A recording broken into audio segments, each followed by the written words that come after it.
Hello everyone. Today we are going to review Captain America, the first Avenger, because Netflix has a very limited list of their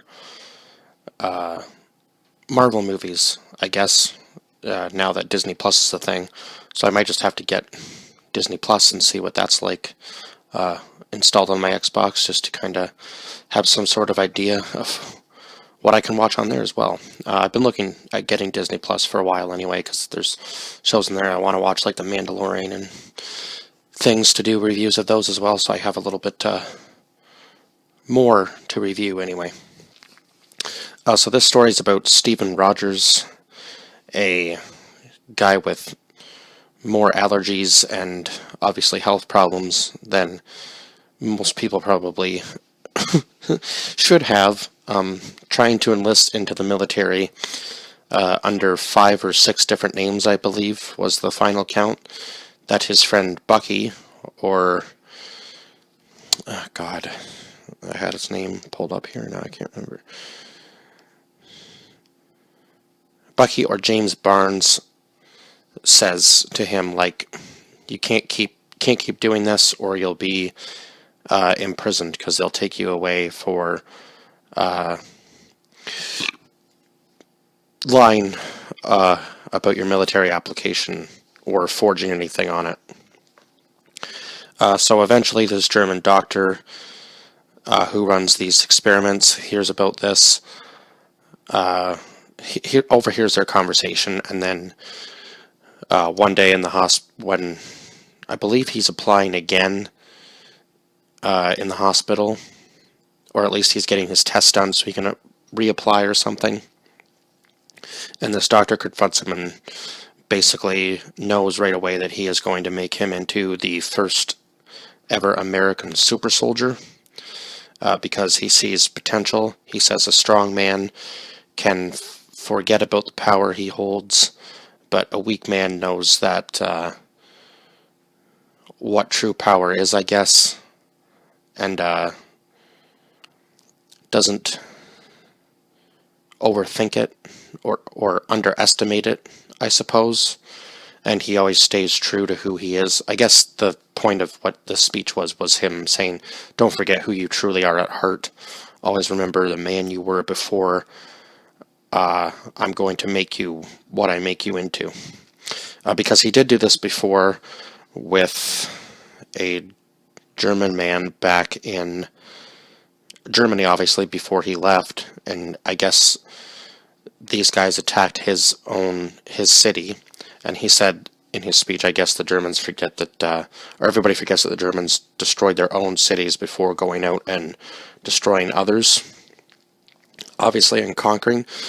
So these guys are kind of like a faction under Hitler called Hydra, led by Johann Schmidt, or Red Skull. And he finally does reveal his true identity later on in the film. Obviously showing what this doctor, whose name was Dr. Erskine, I believe, and the other doctor was Dr. Zola, who was working with Red Skull throughout the movie to use the power of this cube in order to create these super weapons that would destroy basically the entire world, was what this Red Skull character wanted to do as the head of Hydra. And he said that obviously Hitler wasn't his leader anymore. He was becoming his own leader, and I think he would have been more powerful than Hitler if Captain America wasn't able to stop him, right? Because this is all taking place during the Second World War, so he was the first ever super soldier created, and he does definitely go against his commanding officer in one of the scenes and goes in to save his friend Bucky, or James Barnes, and obviously the rest of the prisoners that were captured by Hydra.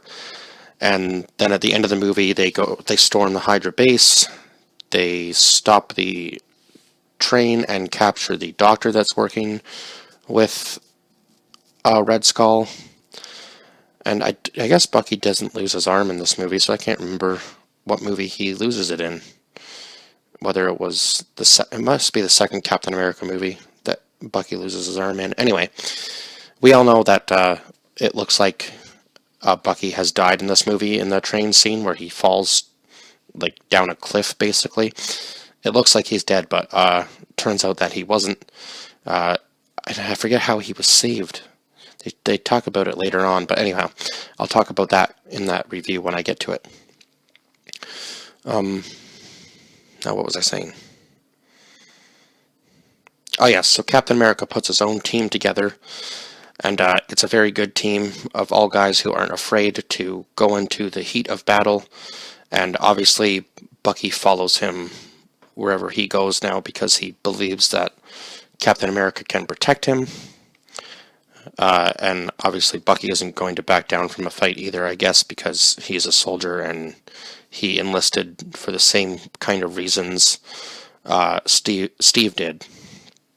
While he's in the army, once he's able to finally get into the army, Steve falls in love with this woman named Peggy Carter, who I believe wasn't there a TV series made of Agent Carter? I do believe. I don't know how long it ran for, but maybe I'll do a review of that, because I don't think I've ever seen it.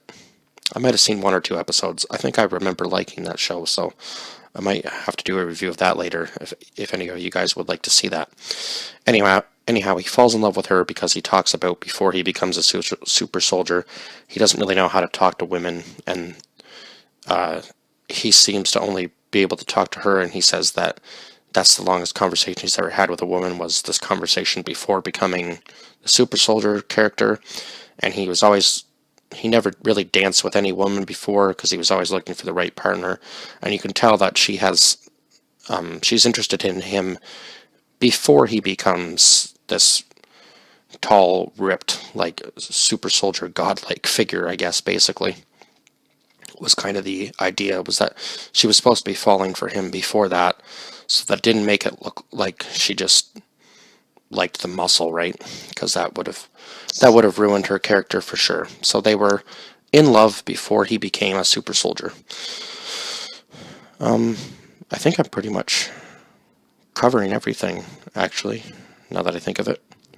Obviously, except for the fact that at the end of the movie, Captain America, once he finally becomes Captain America, has to crash the plane that Red Skull is piloting to go and destroy. It's headed for New York, which was Captain America's home city before he enlisted in the military. And then he crashes the plane and he's asleep for almost 70 years, Nick Fury says to him at the end of the movie. So obviously now we know that the next movie he's going to return in would have been the Avengers movie, and then the Captain America Winter Soldier movie must have been after that, and then Captain America Civil War, I guess, would have been the way that went. Yeah. Okay. So I guess I've got my timelines correct on those movies, I hope. Anyhow. So yeah, he's been asleep for that long, so now he knows that he's obviously missed his date with Agent Carter because it was supposed to be a week from the day that he crashed the plane, and I guess he thought for sure that he would have died, but it turns out he lived, and now he's going to be part of the Avengers. And if they had to change that storyline, I think that would have probably ruined the movie series for sure, or at least it would have changed a lot, because oh my god, that movie series was just fantastic. I don't think there's really been a bad Marvel movie. At least not with the main characters anyway. I don't know, I haven't seen Black Widow yet. I know it's supposed to be coming out sometime this year, and hopefully everything will be back to normal and the theaters will be open so I can go see a couple movies in theaters and do reviews of them after they've come out.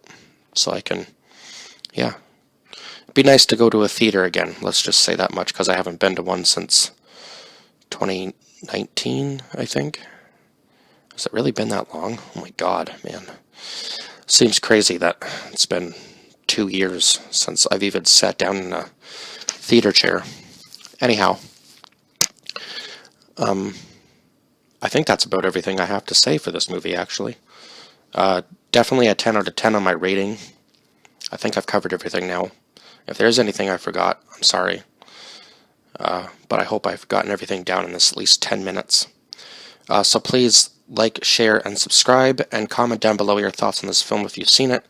If not, obviously go watch it. I know there's a chronological order to watch these in, so if you're like a huge fan, I don't know if this is the first, if this is the right one to watch first, or whether it was Captain Marvel. I'd have to look at the list, because I would actually like to, in my own time, sit down and watch these in chronological order at some point in time eventually. That would be nice, but we'll see. Anyhow, I do plan on doing a review of all the Marvel movies, so I might just get Disney Plus within the next couple weeks just so I can start doing that, because that would be nice. Then I wouldn't have to be scrounging around through Netflix to try to find all of them, that's for sure. So anyhow, yeah, like, share, subscribe, I think I said that already, and comment down below your thoughts on this film. If you've seen it, if you haven't seen it, go watch it. And that's all I have to say. Bye-bye for now.